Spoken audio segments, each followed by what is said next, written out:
So if you are a part of the City of Bowie Diversity Committee, can you please stand and be recognized for all the great work that you do around the city? This is just some of our City of Bowie Diversity Committee. We have Brittany in the back, Kanae right here in the green in the suit, Miss Elvita Dixon, and Miss Elissa Dunstan. And so we're super excited to host you tonight. So our mission with the Diversity Committee is to foster a climate of mutual respect among different people in Bowie, and this is one of the many activities in which we plan to do that this year.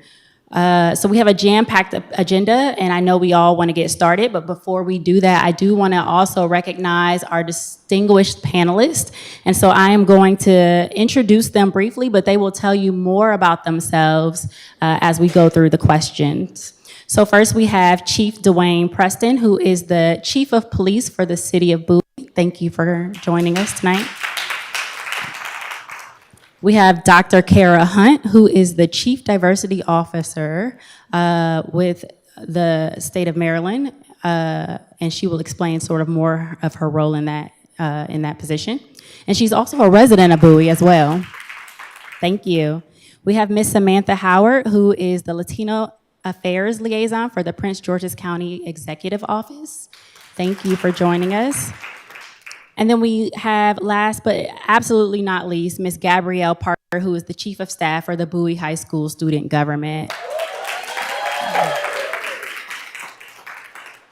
In order to keep this conversation going, I do just want to ask that everyone please mute your phones so we don't have a accidental soundtrack in the back of this conversation. And with that being said, I'm going to turn the mic over to Ms. Elvita Dixon, who will actually moderate the conversation moving forward. So thank you again for coming out, and thank you for your engagement in advance. Thanks. Thank you, Tiffany. And again, thank you all for coming, because we could not have this conversation if you all weren't here. And also, a special thanks to our distinguished panelists for volunteering their time to come and share with us tonight. Now, before we get started, I just want to get a few agreements in place to make sure that we do have a respectful dialogue and conversation. And Tiffany had already asked you all to please silence your phones. Also, I will ask that you agree to commit to equitable airtime. And we are going to give the panelists opportunities to discuss questions that we have already identified. And then we will open up the floor after they have finished their discussion, and you all will have the opportunity to come up and discuss as well and ask questions. But we do ask that you commit to equitable airtime, because we do want to give everyone the opportunity to speak. We also ask that you listen to hear others' perspectives and understand, and respect different perspectives, even if they're different from your own, because we all have different truths based on our experiences, and simply because a person has a different truth, that does not mean that that person's truth is not valid. Everyone's truth is valid because it's birthed from their own experiences. So we just ask that you respect that. So if I can get an agreement here, by a head nod, thumbs up from everyone. Okay, great. Thank you all so much. Okay, I am going to go over the process, and we have 4 questions that we are going to ask our panelists. We are going to ask the questions not necessarily in any particular order, but we will ask the questions one at a time. Each panelist will have the opportunity to answer the question before we move on to the next question. Each panelist, we will ask you to keep your comments to within 2 minutes. And if you go over 2 minutes, then you will see some body language from me. I'll talk about that in a minute. But we do have a timer here. Brittany is going to help us. So when you have 1 minute left, she'll hold up the 1 minute card. And when it's 30 seconds, she'll hold up that card. And then when it's time to stop, if you are still talking, you will see me walking closer to you. And then I'll probably fold my arms. You know, at that point, it's not time to wrap it up, but it's time to shut it down. So I would ask that you all please stay within that time frame because we do have 4 questions that we are going to ask our panelists. Now, the first 3 questions, again, you will have 2 minutes, and then the last question will be what we call a lightning round. And so you will have 1 minute to make your final point. And so that's 1 minute apiece. And so we will tell you about that when we get to that question. Okay, are there any questions about the process? Okay, and then once the panelists have finished speaking, we will then open it up to the audience. So beginning with the first question, and I am going to, let's just start with, we'll just start in the beginning with Samantha Howard, and we will go down the line, but I may change the order as we go along, because again, there's no particular order. But the first question is, briefly introduce yourself, tell us a little bit about yourself, and then how does your identity affect the way you move through Bowie, Maryland, the U.S., and the world? Good evening, everyone. My name is Samantha Howard, and like she said, I'm the Latino Affairs Liaison for the Office of the County Executive. First of all, thank you for this opportunity to be here. My identity as a Latino woman who represents a segment of the population, which is very broad and not all one way, and being from the Caribbean as well, being from Puerto Rico, the way that I have to move in certain spaces is representative of an entire nation of people. Okay, it's not, I am a Puerto Rican woman and I have roots that I can date back. When I'm in public, people may see me only as they know they may see, oh, is she Mexican or is she even Latina? I've had things like that happen. And when I talk with other brothers and sisters within our community, specifically like our Afro-Latinos, there is a sense of having to choose which identity you want to be. And that can be very difficult when you're moving around and you spend a lot of time educating people about your identity, and you may sometimes feel excluded in different spaces. So being able to show up as myself and be confident in that and share my identity and what I have to bring is sometimes difficult, but many times wonderful. I think my time is up. Okay, thank you so much, Ms. Howard. Now let's hear from Dr. Kara Hunt. Thank you so much. Would you mind terribly repeating the question? Yeah. If you could briefly tell us about yourself. Briefly tell us about yourself, introduce yourself, and how does your identity affect the way you move through Bowie, the U.S., and the world? Okay. I just want to make sure I didn't answer the questions out of order, so I apologize. So yes, hello, my name is Kara Hunt. I am a Bowie resident. I live in Somerset, so I'm grateful to be in company with all of you this evening.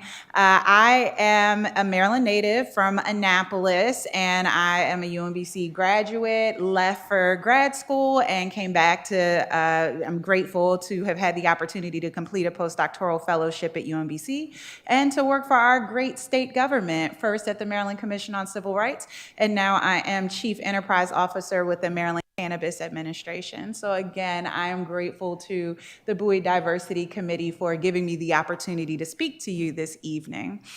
I would say with respect to my identity and the way that I navigate society, In the afterlife of slavery, and if you can't tell, I'm going to be real tonight because I'm always that way. I'm always that way. I'm going to say what I'm going to say, and I said what I said. So in the afterlife of slavery, right, the consideration that in moving, whether in vision or imagination, from being considered to be chattel, to be property, to trying to humanize the self today, I feel that unlike perhaps others, right, my non-Black counterparts, when I get up in the morning, I'm actually trying to figure out how to navigate and how to communicate humanity.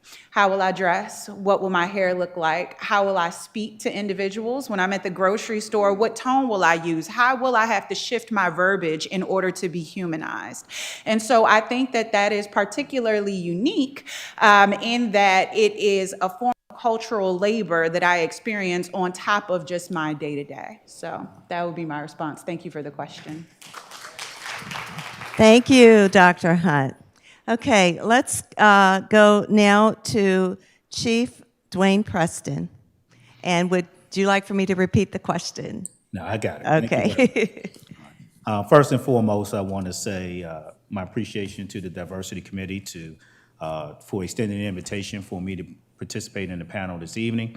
I too am a lifelong Prince Georgian, born and raised here, served the Prince George's County Police Department for 21 years, where I retired as a deputy chief, and been with the city of Bowie now going on my 13th year, now serving as the chief of police. So been in Prince George's County. I love this county. But, as it relates to the question, I think I think similar to the other panelists, as, an African-American or a Black man walking, as we go throughout society and travel around the various, different places in the world, one of the challenges that come into play, especially when I'm out of uniform, is one thing when people encounter me in uniform, obviously, there's a certain amount of respect that I receive based upon what they see as a professional achievement. When I'm outside of uniform, what I usually focus on is the shift that I get once they find out what I do.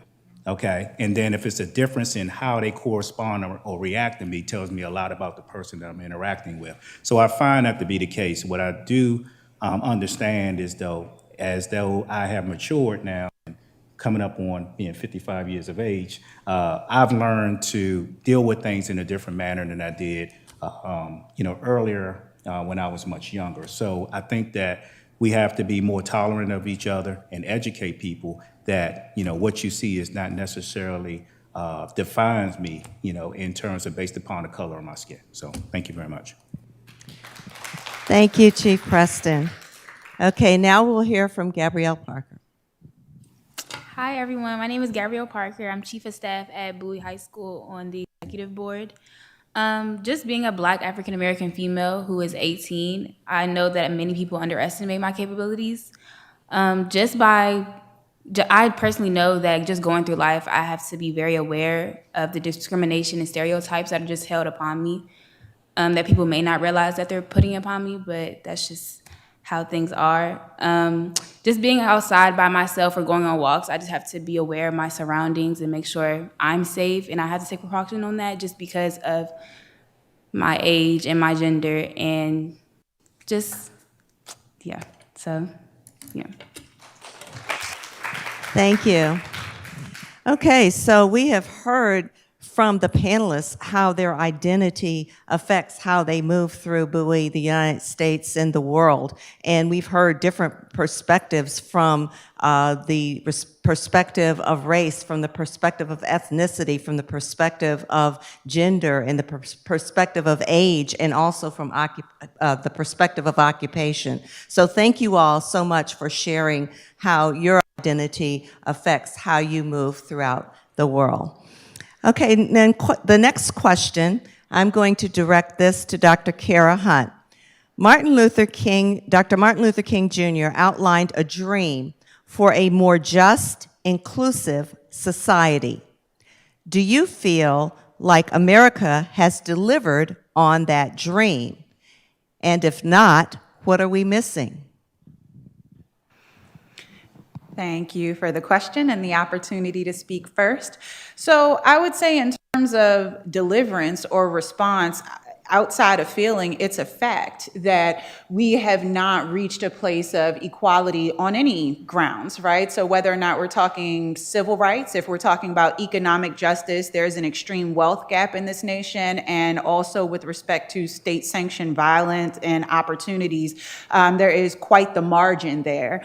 I would say that in terms of the speech itself, what I take away from it and how I would interpret it with respect to the current political climate is that, 2 points Dr. King continually hit on throughout the speech were integration and I think imagination, right? Imagining a world where folks would be treated equally, no matter the color of their skin.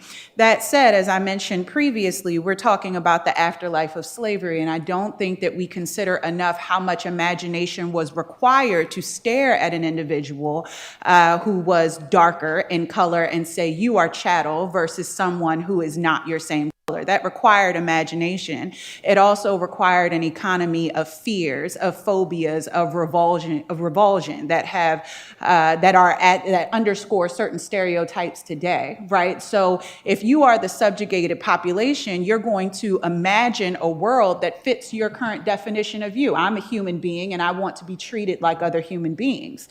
If you are the oppressor, you are viewing it as a situation in which people are accessing the privilege that you already have.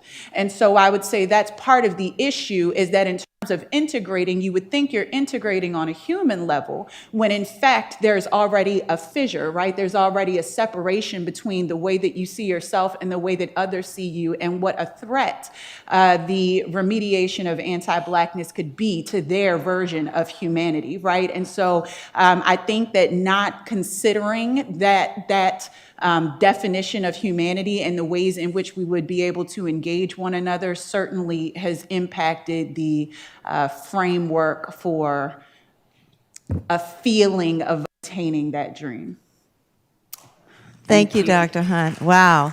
Those are two really big words. Integration and imagination gives us a lot to think about. Okay, let's hear from Gabrielle Parker, and I'll repeat the question. Dr. Martin Luther King Jr. outlined a dream for a more just, inclusive society. Do you feel like America has delivered on that dream?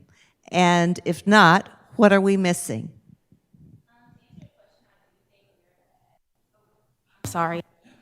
I do think America has came close to getting to his dream.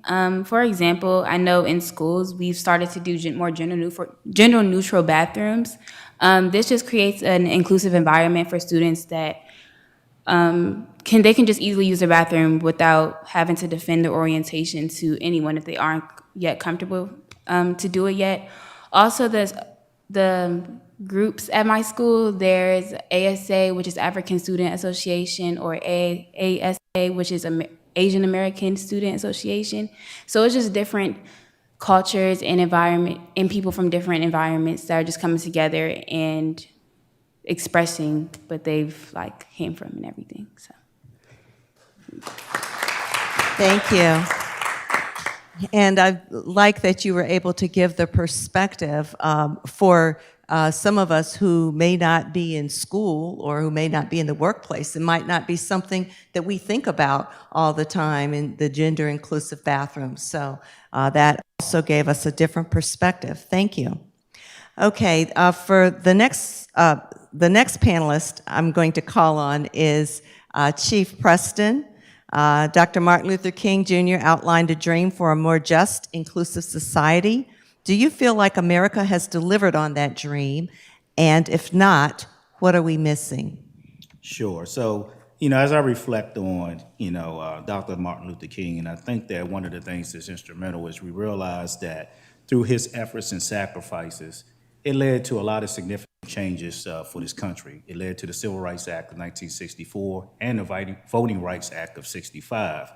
And we've seen some improvements, obviously, over the years in areas of education, employment, housing, and also voting rights. Many of us, and all of the panelists sitting up here today, are benefactors of the sacrifices that many that were involved in the civil rights movement have made over the years.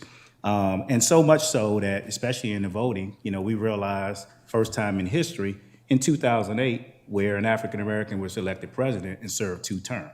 That's an outstanding achievement.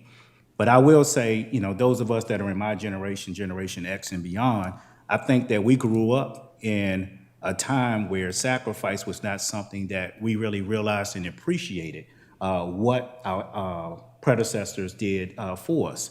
And in turn, as we raise our families, we fail to make sure that they understand the sacrifices that were made. And therefore, I agree that the dream has not been realized at this point, and we're actually giving background and we're going in the reverse direction and doing a dishonor to the sacrifices that were made by Dr. King and others. And that's something that is for us internally as a people of African Americans that we need to face and do an introspection, and we need to address with one another. Thank you, Chief Preston. So the work is not done yet. Okay, so let's hear from Ms. Howard now. So I think that America likes these coming together, whether it's the Black community and the Latino community coming together and exploring where are our intersectionalities, because there are. And as Americans have started to discover their identities as things that are multifaceted, you don't have to be one thing. You can be a multitude of things, and you are allowed to show up in all of those ways. You don't have to pick one line or another. And the more that our youth does that, the more our youth says, hey, I have so many intersectionalities, I have so many parts of myself that I want to show up as, they're able to do that. And maybe us as adults can look back and say, how do I want to show up? And even have the opportunity to re-explore our identities in adulthood as the world changes. So I think that we are on our way, but none of the deliverables have been easy. They have been hard fought by the people before us, like the chief expressed. And it is important for us to stop and not get too comfortable in what we feel our dreams achieved, and continue the work, because we are kind of going backwards. And at times there can be infighting within our communities, and we have to make sure that we stop that and keep our eyes forward to progress. Thank you. So you mentioned some very important points, that we do not have to put ourselves in a box, and that we can fit into many different categories, and the more multifaceted we are, then we have the opportunity to find some commonalities among us, because those commonalities can help us to bridge the differences, but it also helps people to understand that it is important to see the different aspects, because if we are going to move forward as a society, we need to see everything that people bring to the table, and then in that way people can be their authentic selves. So thank you for mentioning that multifaceted aspect. That's very important. Thank you. Okay, this question, I'm going to give it back to Chief Preston. What is the most formidable barrier to cultivating a society that actively promotes diversity, equity, and inclusion? All right, so many. But I would say, there's a lack of understanding, communication, ignorance, and stereotypes. I think that those are all things that, prevent us from really cultivating a society that will promote diversity and equity. One of the things that, especially in the field of law enforcement, that we've come to realize is that communication and understanding based on your perspective and your experiences, your upbringing matters. And when we're able to get people together in a room to discuss those differences, we really find many similarities that, will dispel rumors. A lot of times, we've all been raised with certain stereotypes and perspectives based upon the experiences of our parents and our family members.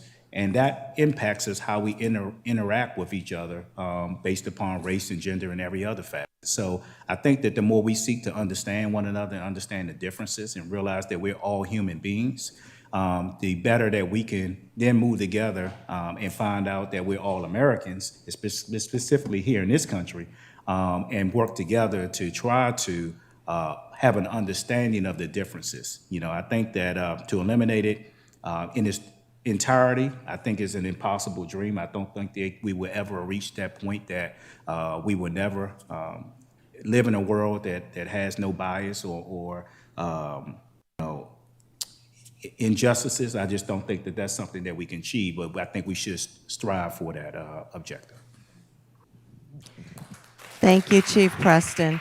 And what you said was so important. It's important to have the dialogue. That's why we're having these community conversations, because if we don't know people for who they are, we tend to treat them for what we see. And one of the ways you can get beyond that, as you mentioned, is to have the dialogue, because we don't get rid of the bias, but we can find ways to get along with one another, find the commonalities if we have that dialogue. So thank you for that. Okay, I'm going to give this next question back to Samantha Howard.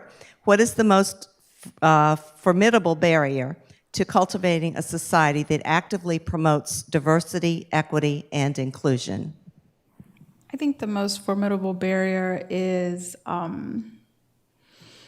like lack of education and fear-mongering. I think that particularly in, and I'm going to come back to media, but there's ways that the media uses language when if a crime happens, it will be blackmail or a immigrant this or there's criminals across the board, you know, so it's trying to create that separation and trying to create that fear. So you associate blackness with criminals or you associate immigrants with criminals. And if we don't start to develop empathy and start to educate ourselves and expose ourselves to other types of people, we'll only be able to see that. And so we have to educate ourselves so that the media doesn't educate us, or so what we hear that's misinformation educates us. So we have to center ourselves and say, okay,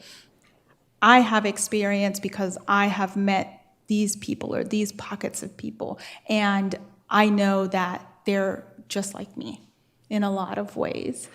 So definitely the fear-mongering or the divisive language that can be used is a barrier. Thank you, Ms. Howard.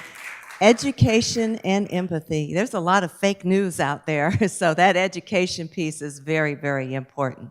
Thank you. Okay, next I want to go to Gabrielle Parker. What is the biggest barrier to cultivating a society that actively promotes diversity, equity, and inclusion?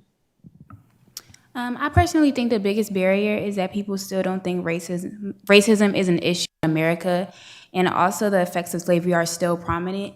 My biggest concern in predominantly African American schools is the problem-solving techniques that they have.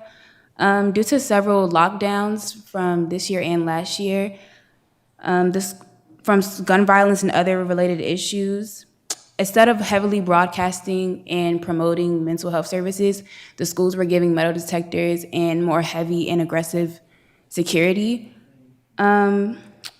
Without realizing it, this is kind of setting students back and feeding them more into stereotypes that are already being fed upon them, which fuels the school to prison pipeline issue.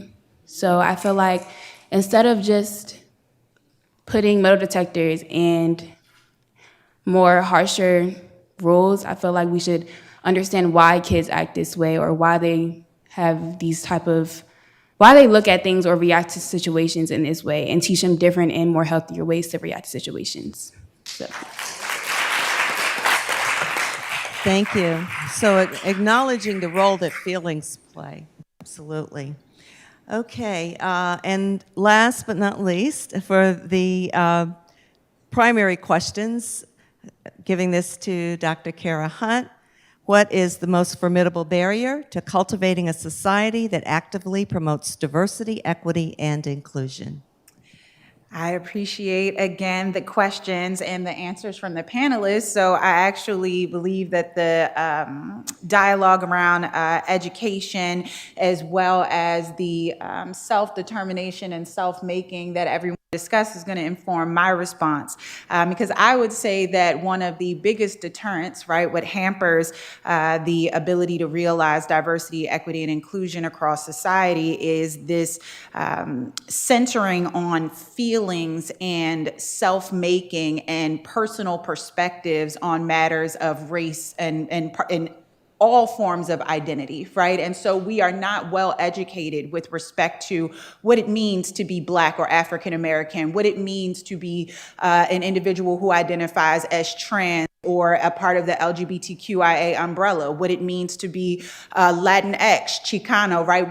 We are not taught that at the grade school level. And so that dominates the discourse. When we have race or equity or inclusion, diversity workshops, it tends to be much more about feelings than it does about educating folks on the topic. What about the history, right? What about the structure? And it also tends to be the case that our experts, right, those of us who have degrees, for instance, in African American studies or Latinx studies, are considered to be right on par with folks who have feelings, right? So it's like, well, I am going to teach you today about African American history, and someone says, well, I'm Black, and if I say they can say the N-word, then they can, and it's like, hold on, buddy. You know what I mean? Like, you can't speak for everyone, and you're not allowed to provide some sort of permission, right? It doesn't work that way. I've got background, I have perspective, and so that dialogue is not respected. It's not given that perspective. So for instance, if you have a train derailment in the way that we've derailed with respect to race and with respect to diversity, you would listen to economists, you would listen to engineers, you would listen to experts who would explain to you why it derailed and what kind of law, what kind of policy we need to get it back on track, right? It wouldn't be about how people feel about the train derailing and how people feel about purchasing new trains, right? It would be about that legislation, and I think that we need that kind of expertise, and we need to be teaching our children about the history of diverse populations so that they can grow in that way and their language can be amplified and well-versed by the time they are actualizing themselves in society without their guardians. Okay, thank you so much. So there's no one-dimensional approach, but there's many different building blocks that have to come into play to get over some of these barriers. So thank you very much.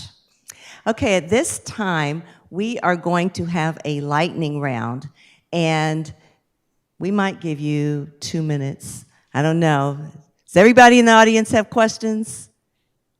Yes, right? Okay, well, a minute and a half, but try to give us one thing in terms of telling the audience here and telling the people in the city of Bowie, how do we move forward as a diverse community to ensure everyone has access to the deliverables in that dream? So if you can give us one piece of advice, one thing that you could give us and tell us, and let's go to Gabrielle Parker first. Hello again. My biggest thing again is just taking mental health more seriously, not only in schools but in society in general. I feel like it's not really taken seriously at all, and it really needs to be taken seriously with this generation because it's going to be all of us on this panel one day, and I feel like we need to be directed in the right path, and it all starts now. So that's one of my biggest things. Thank you very much. Okay, let's go to Ms. Howard. I think, as with a lot of things, it starts with self.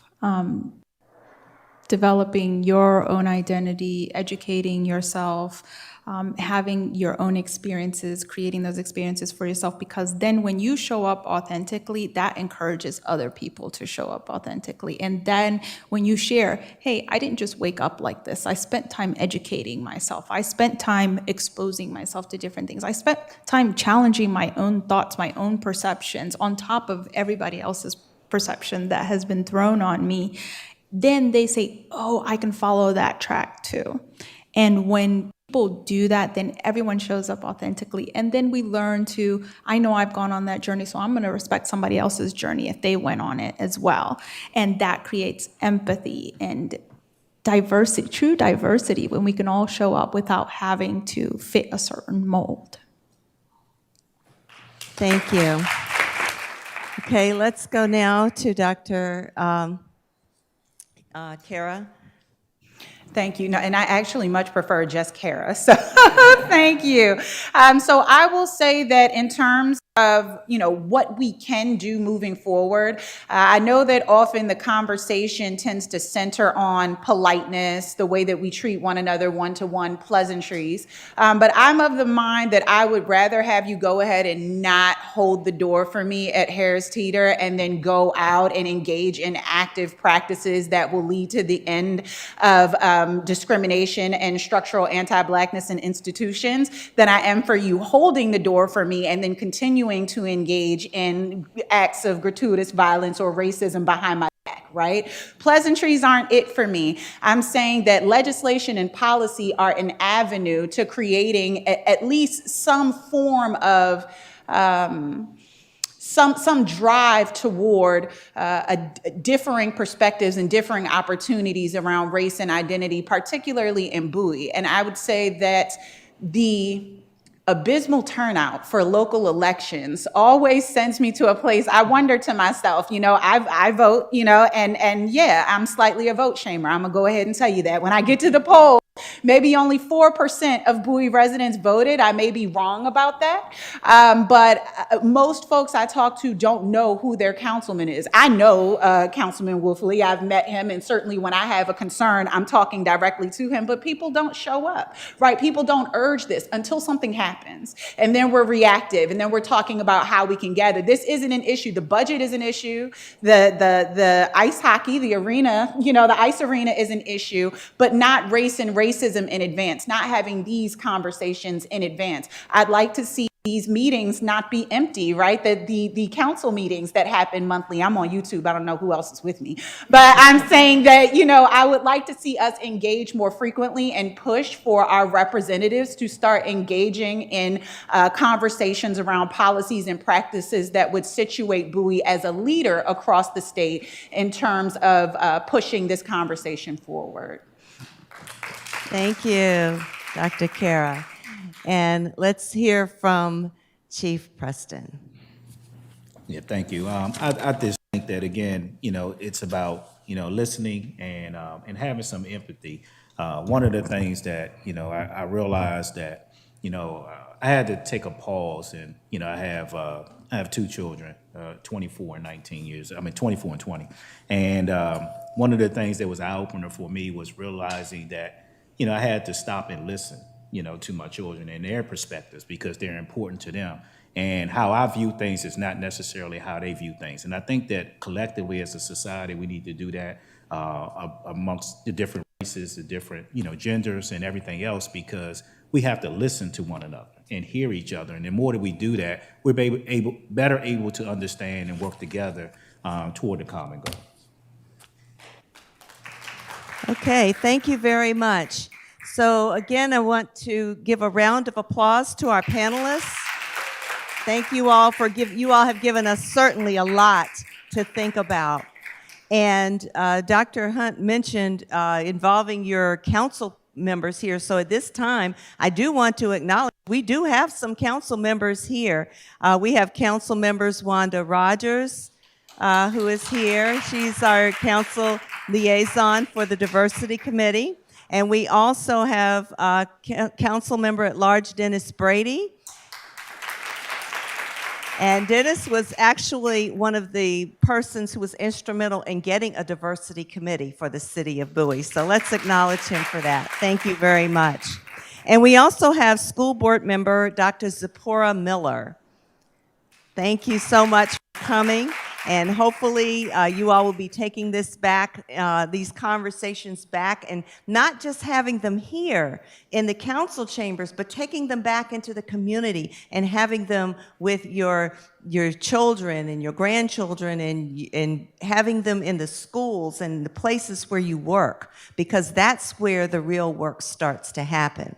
So at this time, we are going to open up the floor to the audience. And if you have a question, we'll just ask that you come up to this mic right here. If you would like for us to bring the mic to you, we will certainly do that. Just raise your hand and we will bring the mic to you. So either way, please come up with your questions. We just ask that you keep your comments and questions to 2 minutes to make sure that everyone has the opportunity to speak. So, who would like to go first? Okay. We have someone here that would like to go. Would you like the mic or? It doesn't matter, whichever is better for you.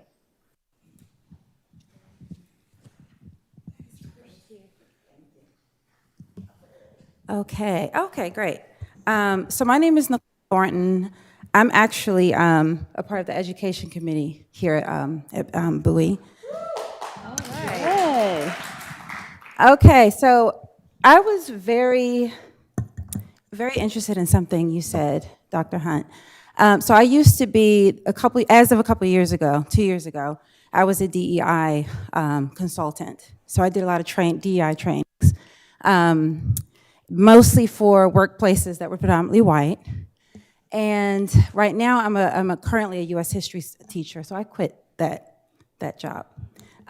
It was a lot of work, and I know a big part of the issue was that I think power, I think you may have been getting at this, but I don't want to put words in your mouth, but I feel like power is very much either ignored in a lot of our conversations about race or about whatever it is that we're talking about, right? Equity, the word diversity, inclusion. Usually diversity and inclusion were the two words that people can kind of, I get that. Equity was always wait a second. And I think that has a lot to do with the power piece where we do have communities that are coming from they're not equal, and they're not flattened, even if they're not equal in other ways. And so in some cases, so if we're gonna talk about, predominantly a white community, for instance, or those who identify as white, are coming, even if they don't fully understand that or feel that, with a certain amount of power versus those that are black and have a different hue, right, than another person who's black, all of that. I wanted to know basically from you guys, do you see Martin Luther King's dream? Do you see this vision of equality happening without is there some way to circumvent power or rebalancing or changing that? And how can we do that in a way that also makes everyone feel like, happy about it, comfortable with it, I guess. I'll end there. Okay. I know that was so just to clarify, your question was how are we able to make Dr. Martin Luther King Jr.'s dream a reality without shifting the power balance? Essentially, yeah. Okay. And that could be economically, I'm not necessarily thinking economically, I'm thinking more cultural power, but however you guys want to answer the question. Thank you. So would any one of you like to answer that first? Okay, all right. I'm going to let you speak since you're already speaking. Thank you. I know, sorry. Okay, so I would say just in understanding your question, how can we do it and how can we do it in such a way that everyone feels comfortable with it? We can't. And so I think in understanding what you were saying about equity, if we start with diversity and we look at the annotated code, right? We look at state law. Under Title 20, and I spent some time in civil rights enforcement, there's no such thing as an individual who wouldn't be considered to be diverse or a member of a protected class. Any race, any sexual orientation, any gender identity. So that means that if you are a heterosexual white male, you are protected under Title 20, right? The Civil Rights Act and Title 20 protect all individuals, right? And so with diversity, we're covered. It's everyone. With inclusion, by definition, we're covered. It's everyone. And when you start talking about equity, then you are performing analyses about those who have been underserved and those who have been disenfranchised disenfranchised. And the only way to reconcile that would be to level the playing field. Now, when you've had privilege all this time and you feel like maybe you've pulled yourself up by your bootstraps, or other folks, your family worked so hard to, as an immigrant family to bring themselves here, then it's like, you can figure out how to make equity happen, but you can't take anything from me. And it always feels like taking when you didn't actually earn it, right? When much of the wealth that's circulating in our society has been generated on the backs of chattel slaves. Right? And so without that kind of education, people feel as if something is being taken, as opposed to feeling that what they have is unearned. That's always going to be uncomfortable, right? That's always going to be uncomfortable, and it's going to be difficult to have those conversations in the workplace. So that's what I would say, is that there's no way to do it comfortably with respect to equity work. You just need that policy. Thank you.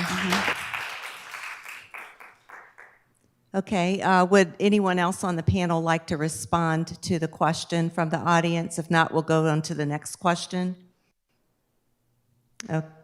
Okay. I'm not going to be as eloquent, but I do agree that I don't think anybody will be comfortable with it, that it's going to be like one of those everybody's happy moments. But I do think that communities should stand in power of what they do earn, of what they are working towards, and that may cause a shift, a sizable shift. It may not ever be that it's completely equitable, but this is years and years and years that you're battling of, whether it's generational wealth or whether it's education. And I think that that's kind of what's happening now with erasing education, erasing history, is along those lines of trying to push the power balance back. So it is kind of happening, and I think that that's where the fear is coming from.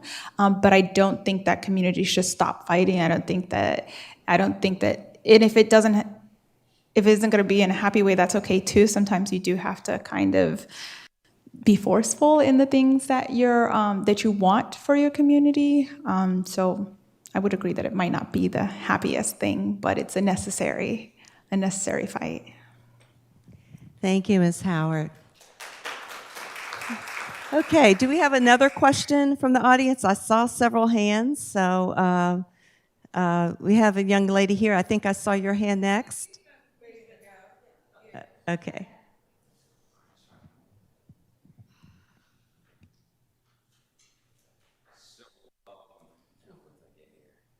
So I've come to this event because not only I'm a part of the diversity committee, but I really do believe in this topic. I brought my daughter with me to exposure to a lot of these kinds of conversations, because I feel like young people, thank you. I feel like young people aren't exposed to a lot of this conversation. Something you said, Chief, which is our generation, it kind of wasn't as exposed to us as far as the importance of what this is. And that was interesting, and that's something I'm gonna take for a minute to try to really think about for a while, because I never really thought about that concept. But my question more, I'm gonna lay it out for the panel, but I wanna start with you, Ms. Parker.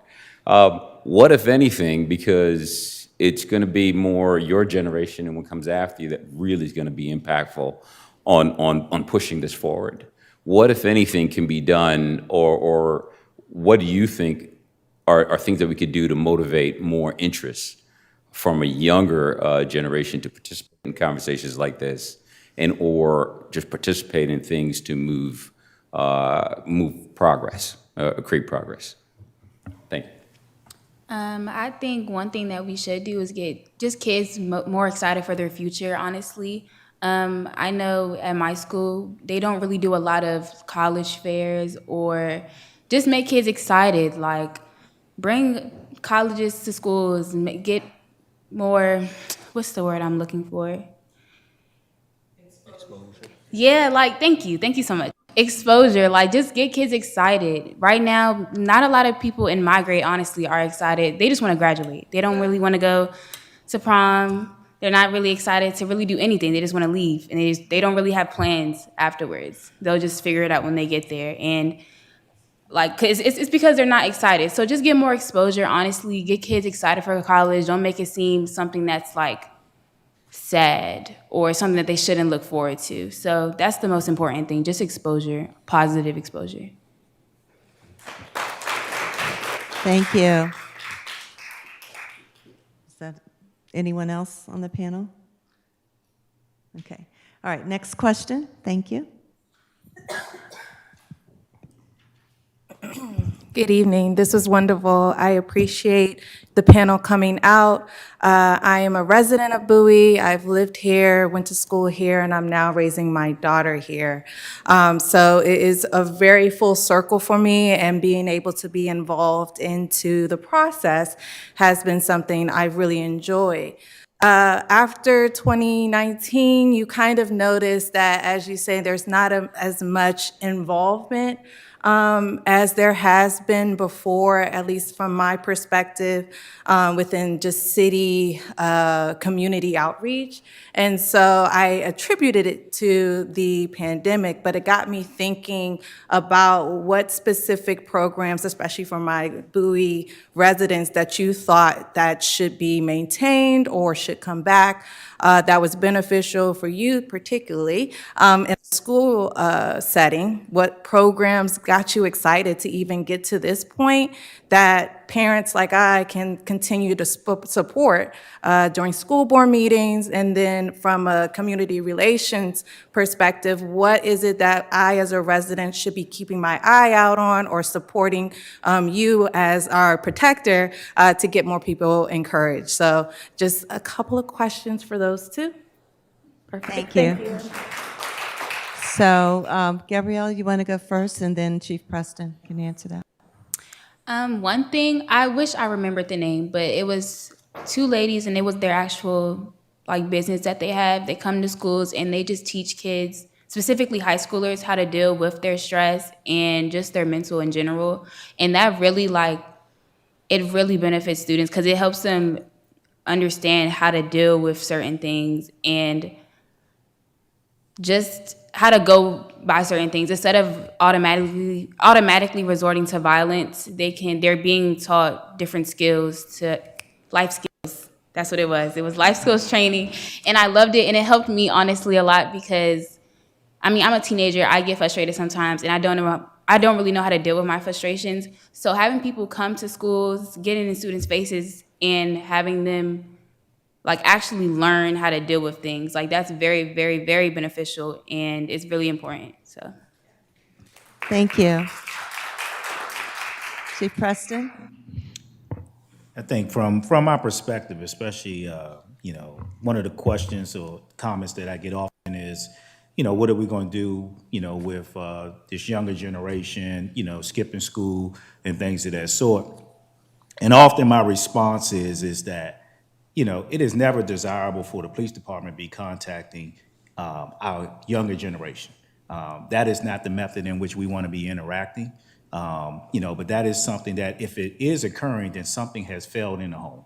All right, that should not be occurring. We're not there, and we can't correct this problem. And so I think that we have to interact. One of the things I share all the time is we do a Citizens Police Academy, and I must do a shameless plug. We're starting one on March 5th. I see a couple of our graduates are here that have taken that class, and it creates an opportunity for us to really dialogue and get an understanding of, what your police department is, how we operate, the training we get, and have some unfiltered conversation to get to know the men and women that serve your community. Many of us are, husbands, wives, we're parents, we've come from this same generation. So we understand and we have the same vested interest as each and every one of you to have an inclusive society that is thriving and not something that we don't want to see our young people having interactions with us, okay? My time is up, so I had so much more to say, but I'm gonna stop, so. Well, before you finish up, I just wanted you to speak a little bit about the Community Matters, because that's one of the programs I know that you do reach out and you get input from the community and try to get them involved. So can you tell them a little bit about that program, please? Sure, so one of the things that has started is every month on the fourth Wednesday, and this month it wasn't that because tonight's the fourth Wednesday, but I do a Community Matters session where I actually go out to different segments within the community. We started in January, and we did it in the Covington neighborhood. Last night, we were in Old Bowie. Next month, we're at the Bowen, I think is correct. All right, so next month in March, we're at the Bowen. And the purpose of that is really to get out so that we're establishing a relationship with the police department. And those that have interacted with me know that, I have no political agenda. I'm gonna give you to you honest, and I want the honest feedback from the community because it's my job and responsibility to be able to serve you, but that's based upon what your needs are and to understand the concerns that you all have as residents. So I need to make sure that I understand that in order for us to make sure that we're achieving those goals and objectives. So I hope that that's something that you all would decide to come out to. We announce those on our social media and also on the website that you'll see when the next meeting is and the location. Thank you for giving us that information. And that's very important when you're talking about perspectives and how people experience the world, because we know that sometimes people of color experience the world very differently than others based on their interactions, their prior experiences, and so having that good relationship and helping to shape those perspectives differently from the police department is very important. Okay, Dr. Hunt, you had the comment? And I'm going to be super brief. I've said before, and I will continue to say that we need a newspaper. The newsletter is cool, right? The newsletter, I appreciate whoever is putting that together. It's a vibe. Next door is not doing it for me. Okay, there's a lot of, it's just not given. I never, look, okay, it's a weird place. And so I'm hopeful that the city is going to put some funding into something similar to maybe Maryland Matters or something that can be more widely distributed, because these events, right, these events will take place and I will have no idea. I shouldn't have to go to 4 different social media accounts to figure out what's going on across the city. I got to go to law enforcement, you got to go to the fire department, I need to go to and we have great services, youth and family services, right? I have a child who is differently able. We do. I just found out about the ADHD group, but trying to figure out, like, where is that? What kind of counseling services? What are my taxpayer dollars giving me here? And y'all have all of this and people don't know about it. So whoever is out there, council people, government, anybody, we need a newspaper. We need a funded newspaper. That's it. Thank you. And I'm going to give the opportunity again to Ms. Howard for any final comments from the panelists, because it looks like we're close to time here. Did you have any final comments that you wanted to give to the audience before we wrap up? Just a thank you for including my voice, for the voice of my community, for creating coalition, for opening up the doors. I think that that's very important, and I think that in doing this, you're leading the way to create the dream. Thank you. I apologize, I did see one more hand from the audience, so if you want to come on up and give your question quickly, and then we're going to give our council members the opportunity to give our closing remarks. Thank you. I'm Carolyn George Remy, and I've been a Bowie resident for a little over 30 years. First of all, thank you guys for showing up. I wanted to wonder if we could find a way to bring the neighborhood back into Bowie, because it's so hard when you just have one in Collington, and I live in the B section of Bowie, to get over to Collington. If we could identify residents in each of these sections of Bowie who are willing to just do their street, and I have the alert on my phone. If I had a piece of paper that I could run off and put in the doorway of everybody on my street when something like this is coming up, we could look out and see this place packed. Can we get back to some kind of neighborhood outreach, identifying residents in each of the sections of Bowie who are willing to do something to be more proactive instead of reactive? Thank you for that suggestion. I'm sorry. Okay. Elvita, I'm going to yes. take that just for a little bit. Okay. I think that's a great question, and it kind of goes back to the grassroots of community organizing. That's essential, but I would also let you all know we have committees. We have city committees that are open for residents to join. The diversity committee is not fully staffed. The community outreach committee is not fully staffed. I invite you all to please go to the city website to look at joining these committees to help carry the message. The committee members work really hard, and we love for the community to be able to show up. But I'll talk to you afterwards about doing more of community organizing. Thank you so much, Lori. Okay. We can stay here all night if you all want to. I know we said we were going to end at 8, but is everyone okay with just a couple more questions? You all want to stay for that? Okay, one more. This is the last question, and then we will get the final comments from the panel, and then we will get our closing remarks from our council members. Thank you. Thank you so much, and thank you, everyone. I just want to say first and foremost, thank you to the esteemed panelists. Really appreciate it, like you all taking time to meet with us tonight. My question is kind of a stem from the barriers regarding DE&I. I'm just kind of curious as to some of the panelists' thoughts on how social media can potentially can affect DEI progressing in either the workplace, the education systems, or just daily life in general. Just kind of the pros of social media affecting that. Thank you. Thank you.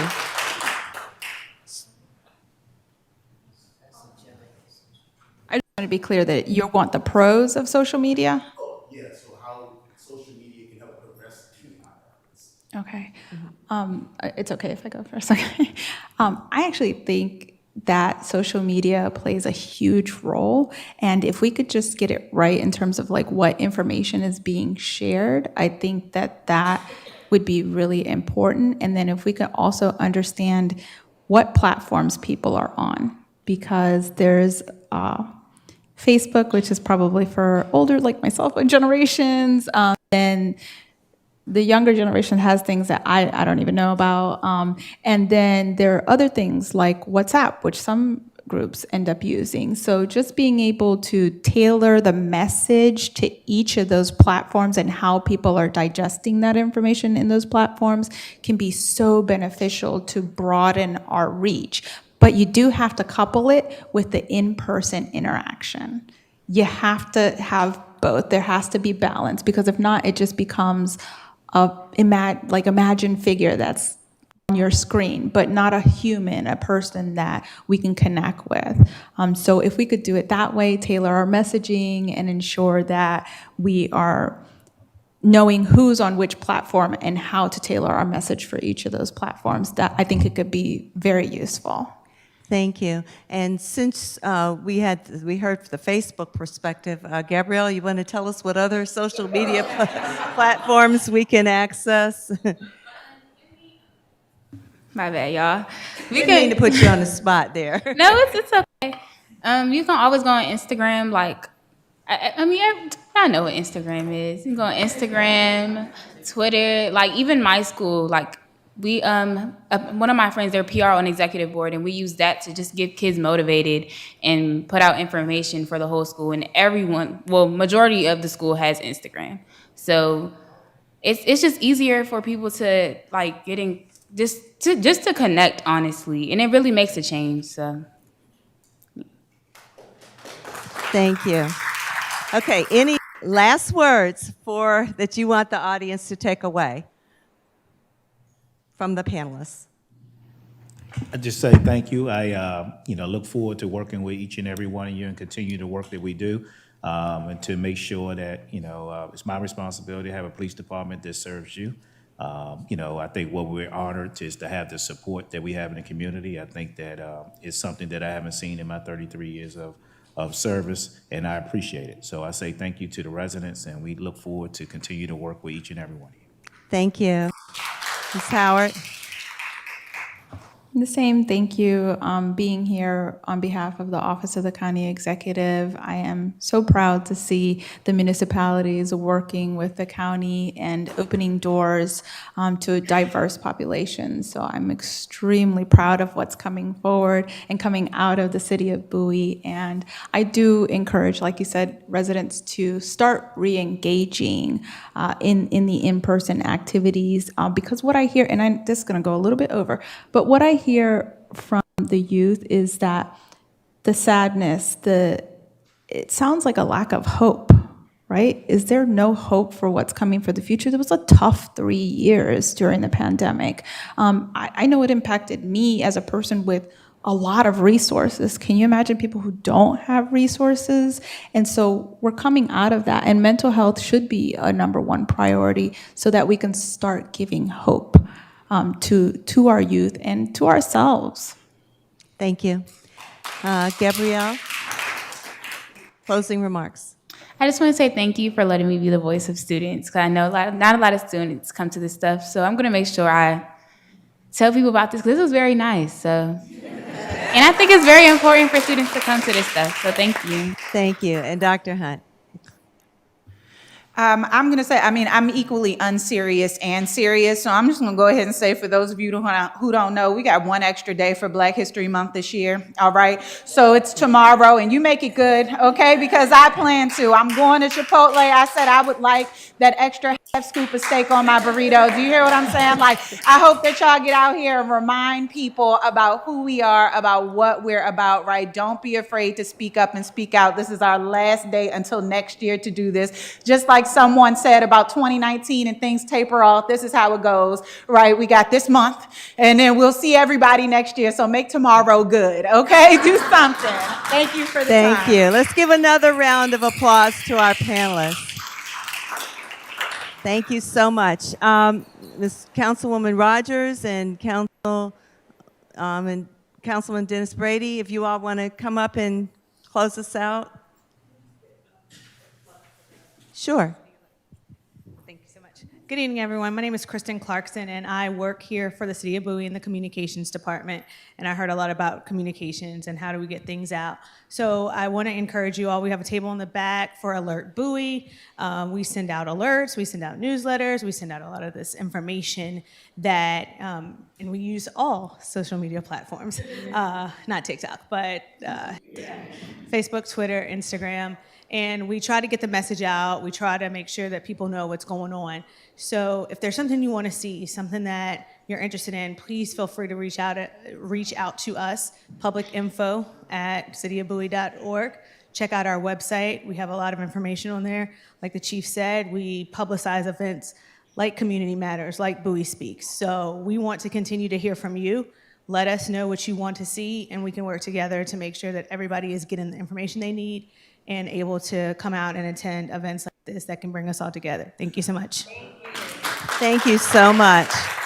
And we have Councilwoman Rogers will go first, and then she can pass it on to Councilmember Brady. And again, we appreciate your support, because that lets us know as a committee that this is something that is important to the city. And then after you all speak, if you can turn it back over to our chairwoman, Tiffany Scales. Thank you. Good evening, everyone. So I made notes. I wrote stuff down because I want to make sure I remember some great stuff here. I want to thank the Diversity Committee for just a wonderful program. I really appreciate it. Thank you. I thank Lori Cunningham in the back because I know Lori has more energy than I just can't even talk about it. I also want to thank the residents for being here, as well as our school board representative back there, Sephora Miller, my sorority sister. Let me just say this much. This panel was amazing. You were amazing. I have written down all kinds of notes, but I will just say this much. In regard to diversity, equity, and inclusion, when this is my first time in politics, and while campaigning in the 4 districts within the city of Bowie, each district had its own personality. Each district had its own level of engagement. Each district was different. And I think that we do need to have something to bring it all together. And it's good to have the communications that we have available here in Bowie, but sometimes people want to see the other stuff, you know, the stuff that the chief puts out, or decisions that are made by the council that may impact the residents, and you need to know about it. I heard it, I understood it, I took notes. Thank you all so very much for coming out on a rainy night and being so committed to our city. Thank you so much.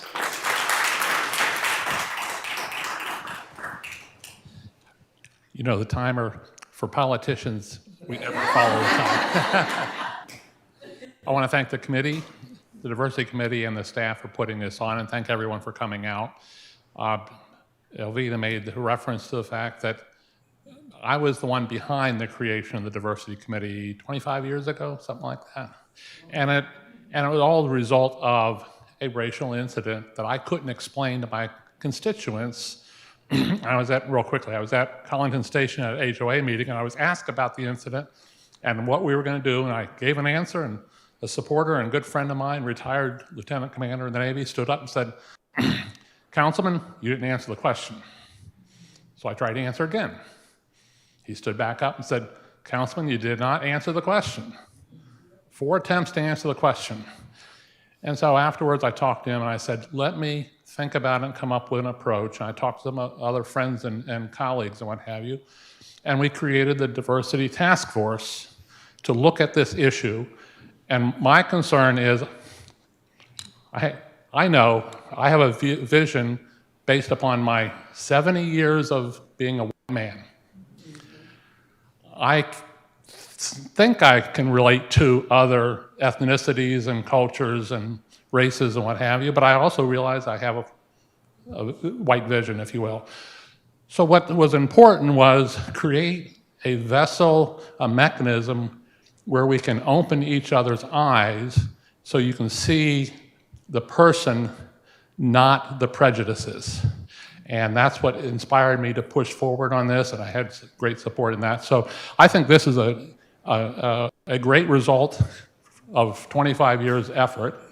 And I don't mean, Dr. Hunt, to challenge you, because you're talking about February is Black History Month. This conversation should go throughout the year. Exactly. We need to have this kind of conversation. And I'm not. No, this, okay. I hope we keep going. Okay. But I agree wholeheartedly. I think Black History Month should be Black History Year and done throughout the year. So again, I want to commend everyone for coming out and participating, and turn it back to the chair of the Diversity Committee. Ms. Tiffany, thank you. So we made it. This was our first one of the year. Thank you. I think we had a really great conversation. Special thanks to all of the panelists. But I do want to give a special thanks to Ms. Gabrielle over here, because it takes a lot. All of the panelists were amazing. However, it also takes a lot to know that you are coming here, you're a high school student.